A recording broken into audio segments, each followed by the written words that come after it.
La compagnie œuvre principalement dans le domaine des maisons de bois massif, c'est-à-dire le timber frame. On utilise les mêmes assemblages qui sont utilisés en ébénisterie traditionnelle, c'est-à-dire tenon mortaise.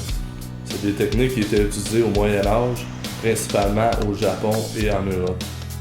Les structures s'adaptent vraiment à tous les styles d'architecture, que ce soit traditionnel ou contemporaine. L'objectif principal, c'est d'obtenir les conditions de vie les plus saines possibles en utilisant les ressources naturelles comme source d'énergie. On a un concept qui s'appelle Open Build. C'est un concept qui sépare les éléments de l'habitation les uns des autres. C'est-à-dire que vous avez une charpente apparente de l'intérieur qui est enveloppée hermétiquement par des panneaux isolants. La plomberie, l'électricité, la ventilation sont concentrés dans des zones où on va toujours avoir accès dans le futur pour l'ajout de systèmes alternatifs ou plus modernes ou carrément pour une rénovation. Pour chaque projet, on dessine un plan 3D qui permet au client de bien visualiser le résultat final.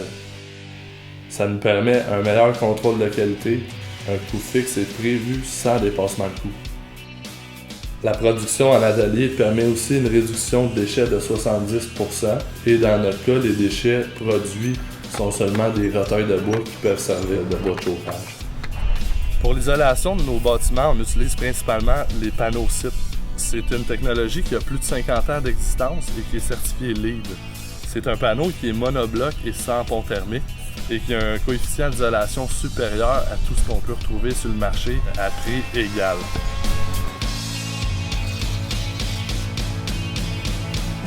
Les dimensions des panneaux peuvent varier.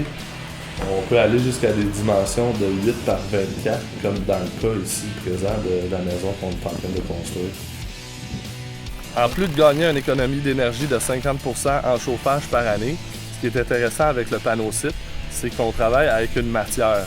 C'est pas un assemblage de matériaux, donc ça nous permet de faire une modification assez rapidement pour l'ajout de portes et fenêtres ou une éventuelle rénovation, une extension au bâtiment principal. On utilise également plusieurs principes bioclimatiques, comme les masses thermiques au niveau de la fondation, puis un vitrage principalement orienté sud.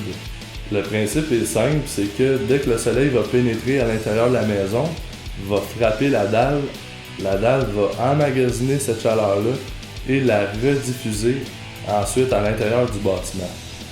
Le résultat entre la synergie du concept Open Build et la conception bioclimatique, c'est qu'on obtient un bâtiment qui est plus éco-énergétique, plus étanche, plus solide et on a une empreinte carbone beaucoup plus faible que dans la construction conventionnelle.